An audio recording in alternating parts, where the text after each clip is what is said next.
following program is sponsored in part by To a Woman's Heart. The thoughts and views expressed by the following production don't necessarily reflect those of the network or any sponsors. Rainbow Room Publishing Live, starting in 5, 4, 3, 2, 1.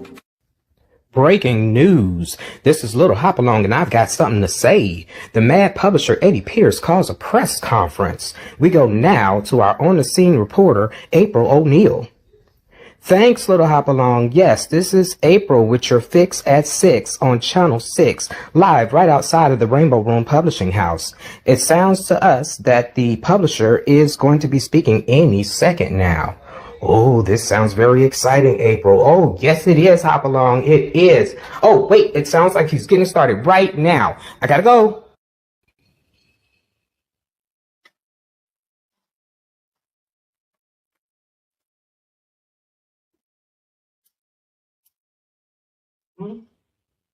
We live. Alice. Yeah, you know what? Make sure you check your inbox when we get done with this.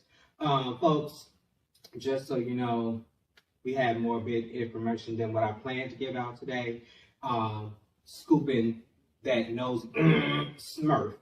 Alice, my imaginary, customary servant wench, and invisible, is retiring. Yeah.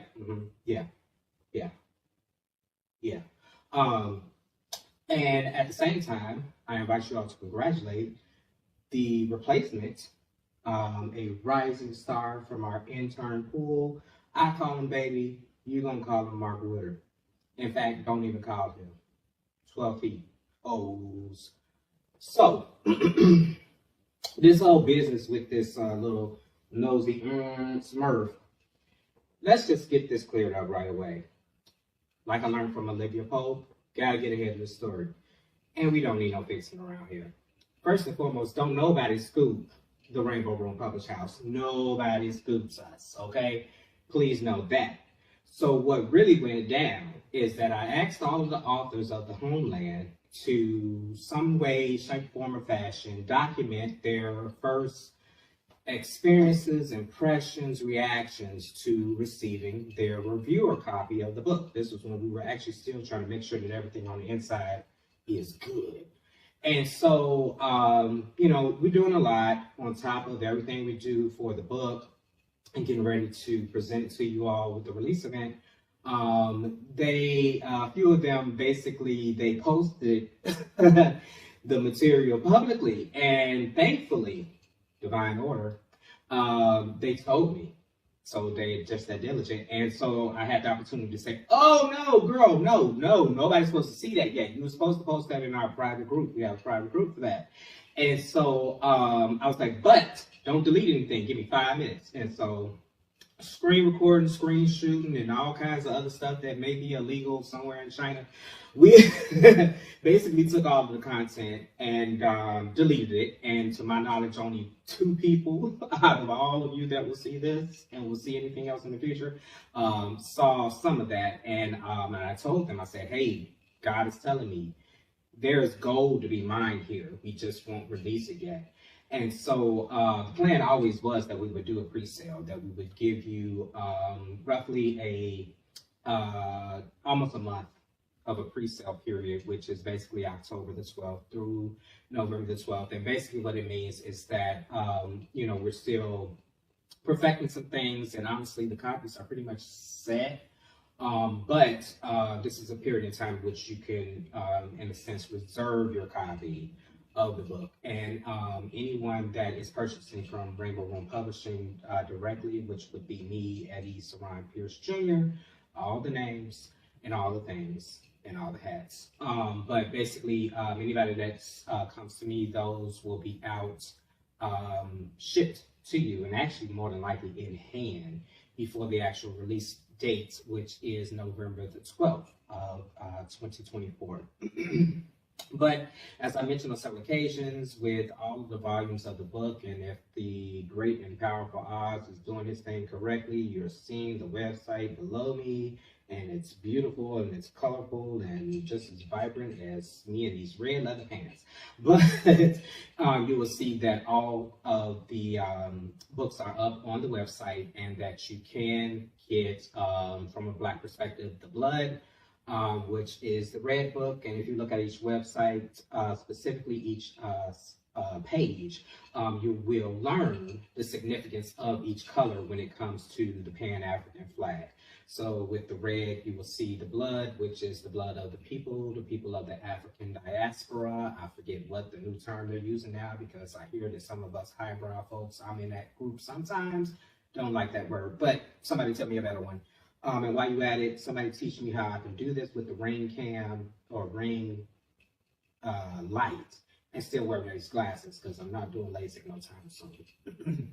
But at any rate, so you get your red, then you get your black, which is from a Black perspective, the people, which talks about the idea of the people themselves. Some people talk about the tone of our skin, but we know that that's metaphorical, because very few of us, if any of us, are Black.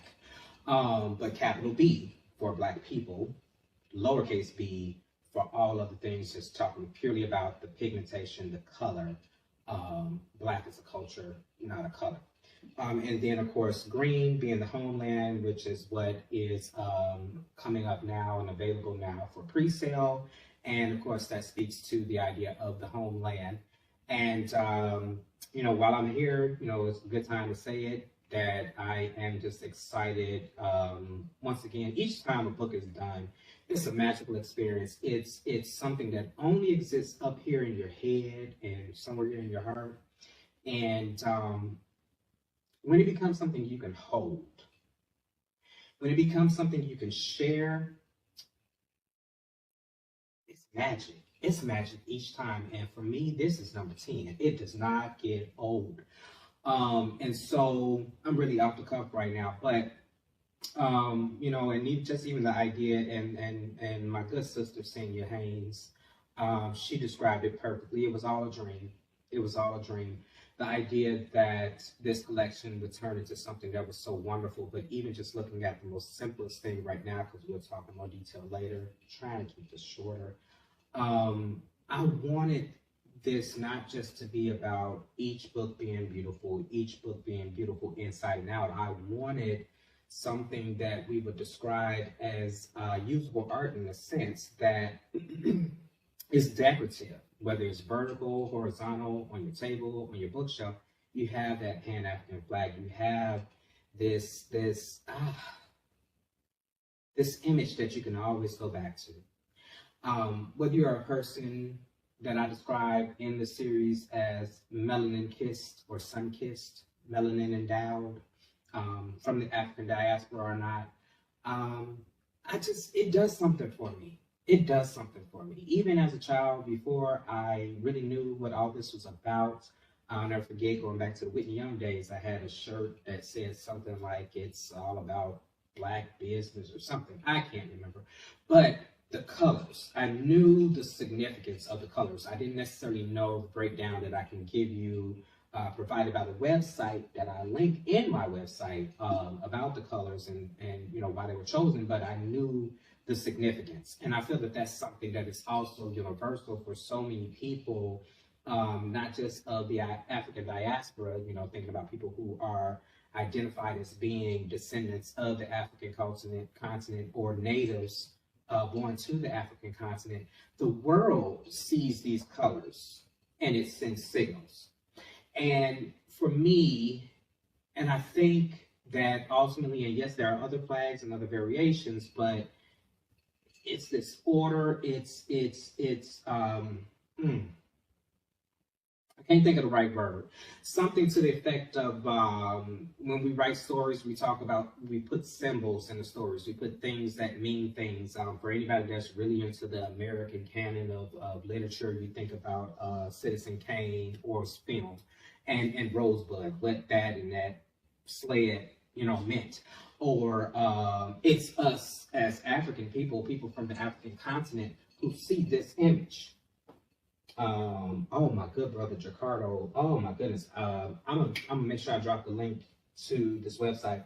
best investment I made in my life. You see, I've used it several times for the show, but the king, unless I work some things out, he's going to be retired to a more personal space where I can get that inspiration every time I wake up. But every time we see that, or we see this Black Panther symbol or whatever, that signals something.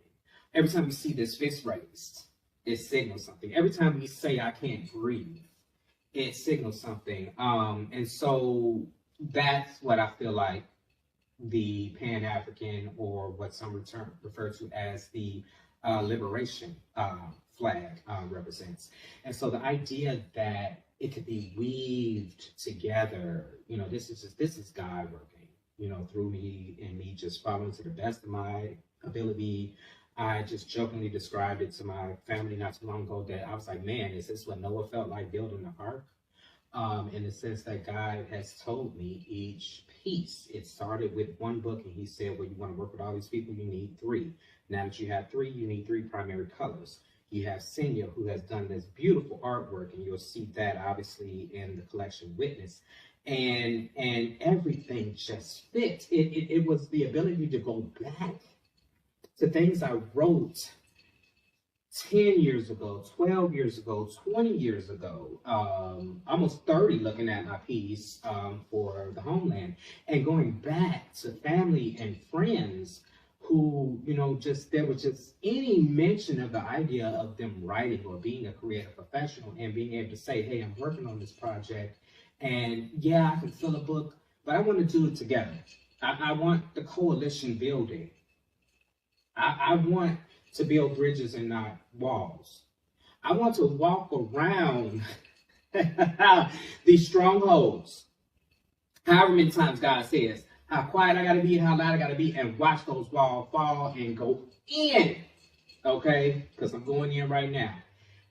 But, you know, that's just a big nutshell, larger than a peacock, nutshell of what this project is, what this project means. And that's before I even get to the amazing people, and I will talk about them in more detail, but for right now, we'll talk about them in the collective that have contributed not just to this volume, but to every volume, to the readers, to the viewers when we do the streaming, and those of you that are still watching the reruns.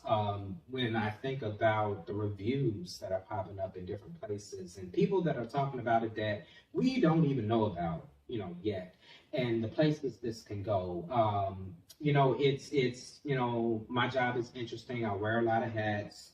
And particularly in this case, it's being the author, it's being the publisher, and I have to think about the business. And honestly, because of doing this, I have time to run the business and actually write.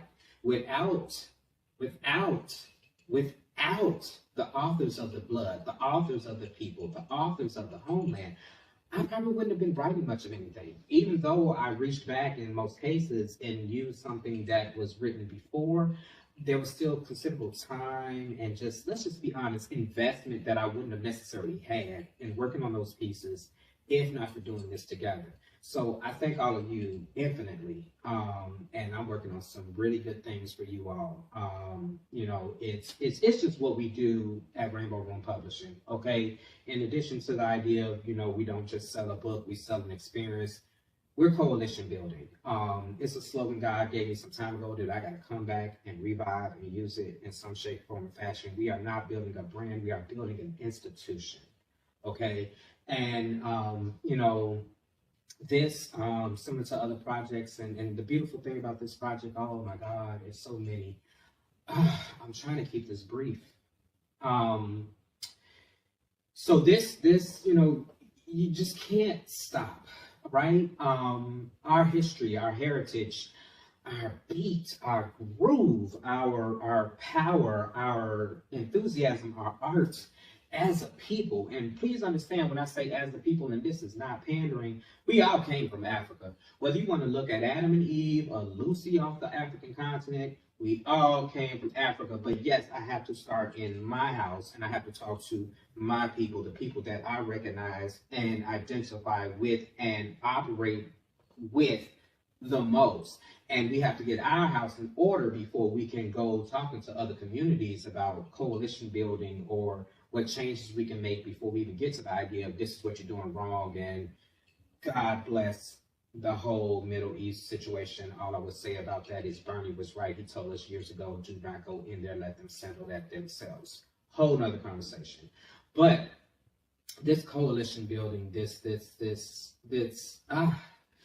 Rainbow Room Publishing initially I thought was one dream. I thought it was, Eddie, you have a book and you have to get it out. You're not Beyonce, you're not Jay-Z, you're not Michelle Obama, and you know, Simon and Schuster and all the other names who are shrinking, by the way, and have been for over 20 years. I learned that even before I got started. You got to do your own thing, is what God said and what he taught me through my ancestors, the reasons I wear these cowboy hats, Mississippi Cowboys. You know, I thought it was just about that one book, and then as I got that process done, he said, okay, now you have a vehicle to help other people. And, you know, keeping this shorter, long story less long, as I like to say, because they all long with me. I'm a novelist, I can't be brief. You know, then, you know, he showed me, okay, now you have this vehicle, but this vehicle can do more than just literary work. And that's how we get to Rainbow Room Publishing Live, or RRP Live, and how we get to doing the streaming events, and how we get to doing the interviews for clients and beyond, and Kaleidoscope. I've been talking about that forever. I'll go into it in more detail later, but I'm thinking about the timing of this and the recording of some other stuff. I'm doing a lot. There's 6 clones running around. Alice is still fired. Yeah, he's still fired. You know, this will come out, I think, after something else that I was working on, and some of you seen some information about the Dallas Renaissance Project. And basically, this goes to what I was kind of saying before. Circular storyteller, just roll with me. I'm rapping. I just couldn't end with the books. This idea of coalition building, this idea of bridge building, this idea of let's get arm in arm in the huddle on the football field, or if you want to go biblical, let's get under that same yoke and let's push. Okay, and when I say push, I mean push against the negativity. I mean press towards that thing that only you were made to do. That thing that is slowly but now so rapidly, very much like the priests of the tribe of Levi, that God gave them a gift. He instructed them how to use it. They didn't always do it right. None of us do. But to the best of their ability, and that gift provided for them. But at the same time, that gift served the whole. They were the priests. They were, in a lot of respects, the most significant tribe of the 12 tribes of Israel. And so, in this sense, we even go to the talented 10th. You know, those of us that have that little bit of privilege, we spend a lot of time looking at how much more privilege people got, and we forget what privilege we have. I'm guilty of it. I forget the privilege I have because of him. And, you know, when I'm in my right mind, that's when all this comes out, because I don't wake up like this. Ultimately, just the idea that the books spread to the idea of the Dallas Renaissance Project, which we'll describe in more detail at a later time. But if you're following all of my stuff, you're probably seeing a call that I made about that and how it's going to be duplicated in other cities. But I'm just super excited. And it was a great opportunity, thanks to a nosy Smurf, for me to set the record straight, to thank a few people, to give you all a little bit more information. And hey, the business dude in me is always like, you need some marketing. And they seem to like this mug. So here we are. But, you know, so thank you all for giving me this abundance of time to clear that matter up. And yeah. I still got to do some first. But until then, love, peace, and blessings.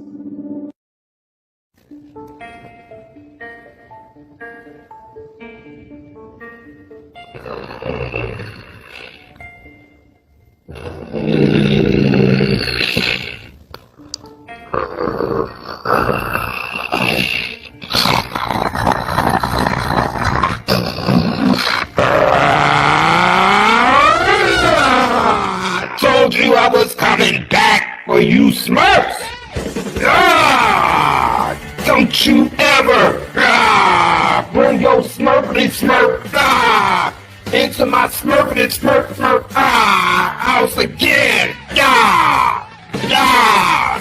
Who the Smurf you think I am?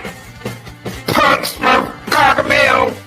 My name is Eddie Pierce, and you will never break into my house again.